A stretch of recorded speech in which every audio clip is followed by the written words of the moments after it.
giving the man a chance. Right here you see Gordon, what's happening here, and I got it all lined up. As you see what's going to happen here, Gordon, watch this Korean. Right there, brother. Nobody, no dude. It's the American dream, baby. And right here I'm going for one reason, baby, and that's to whip that honky Korean's head, cause I am the dream, I am the man. Go on with it, baby. Right there, come and get it, baby. And right now too, I'm taking the heart of the people in this city, people of all over. This ain't local, baby, this is real.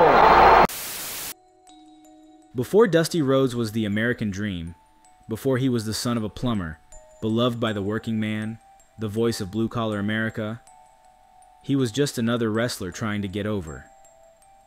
But that all changed in 1974, when he stepped into the ring with a silent, stoic North Korean villain named Pak Song, a man who barely spoke, rarely smiled, and looked like he had walked straight out of America's Cold War nightmares. This is the story of Pak Song versus Dusty Rhodes, a rivalry forgotten by most, but one that helped define the golden age of wrestling. A rivalry that didn't just entertain crowds, but helped invent a national icon. In a strange twist of fate, it was the foreign monster who created the American dream.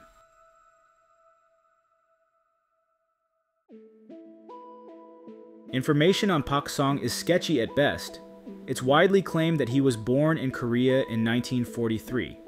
Some say North Korea, though this was during the period of Japanese colonial rule, when Korea was still a single country under the Empire of Japan.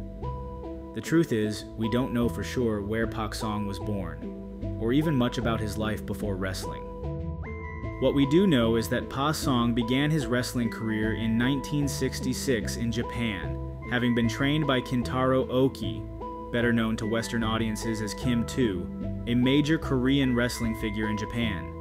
The two would later become tag team partners in the Japan Wrestling Association, competing during a time when pro wrestling in Japan was rising in popularity.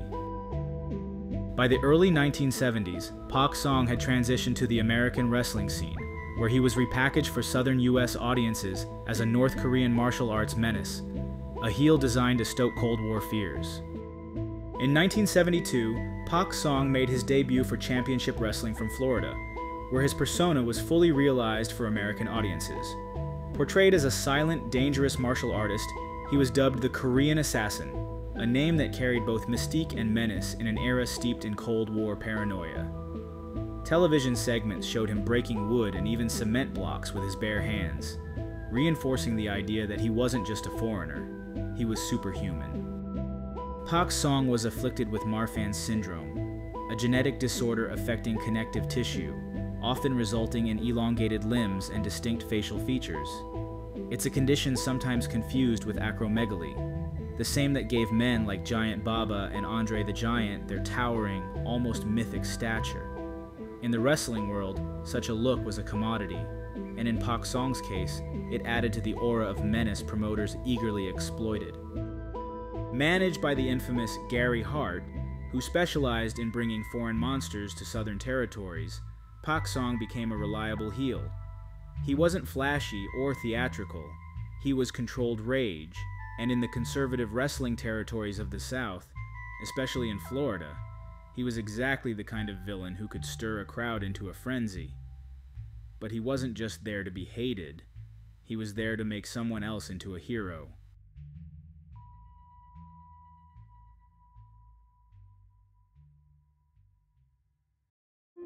When Dusty Rhodes first entered the wrestling scene, he was far from the working-class icon he's remembered as today. Dusty began his career in typical Dusty fashion, by bluffing his way into it. He convinced a promoter he was a trained wrestler when he had never even stepped foot in a ring. Dusty didn't have the chiseled body of a wrestling star, but what he had was bigger. Charisma, confidence, and a gift for connecting with people.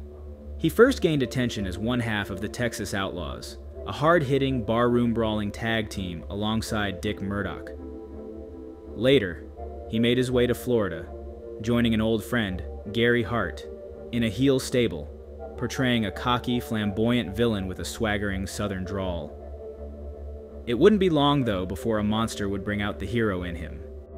On May 14, 1974, at the Fort Homer Hesterly Armory in Tampa, Florida, one of the greatest babyface turns in wrestling history took place. The match was Eddie and Mike Graham versus Pak Song and Dusty Rhodes, heels managed by Gary Hart. But something unexpected happened. After an apparent miscommunication or accidental blow from Pak Song, Dusty snapped. In a moment that would become wrestling lore, he turned on his own partner and attacked both Pak Song and Gary Hart. The crowd didn't just cheer, they erupted. In that instant, Dusty Rhodes wasn't a villain anymore. He became 300 pounds of sweet, sweet soul. The common man, the charismatic everyman, the American dream.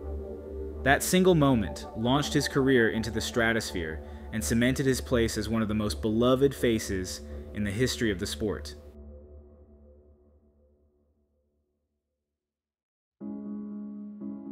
To understand how this feud worked, you have to understand the time. This was the 1970s, deep in the Cold War. The Vietnam War was still a fresh wound. North Korea was viewed as a hostile mystery.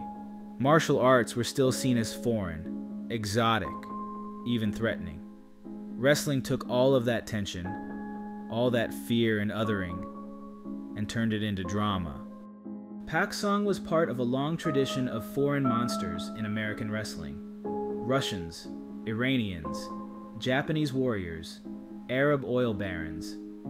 These characters weren't just wrestling gimmicks. They were exaggerated projections of American anxiety. The Dusty Rhodes versus Pak Song feud drew massive crowds across the Southern Territories, especially in Florida. These weren't just matches. They were battles of good and evil, where fans screamed themselves hoarse watching the Korean monster get brought to his knees by the scrappy Texan. Following Dusty's explosive face turn, the feud with Pak Song only intensified.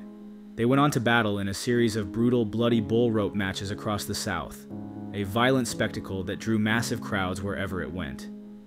Dusty, now firmly entrenched as the fan favorite, became a symbol of working-class resilience, and fans couldn't get enough.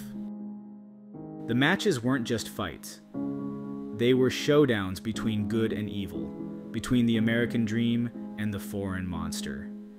And while Pa Song was booked to lose more often than not, he was the one making it all believable. As Dusty rode the momentum of the feud, he traveled across the territories, gaining popularity and rising to superstardom. By the end of the decade, he wasn't just a wrestler, he was an icon. The American dream had arrived.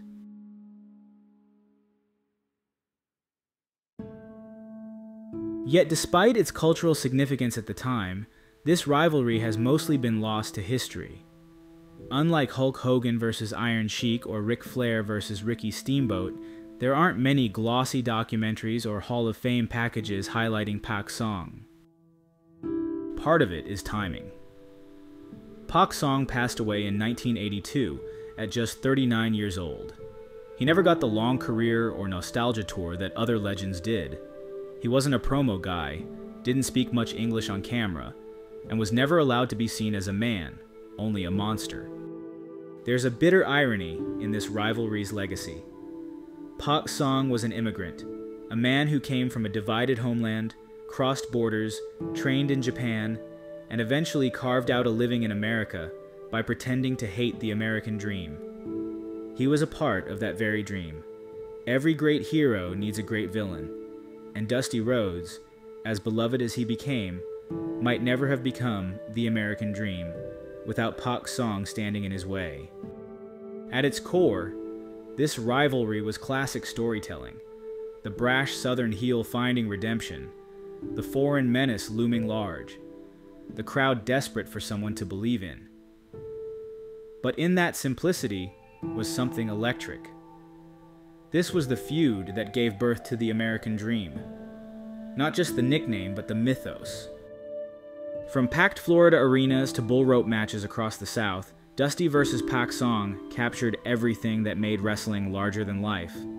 Violence, drama, character, and crowd connection. It didn't need a title belt to matter. It mattered because it mattered to the fans.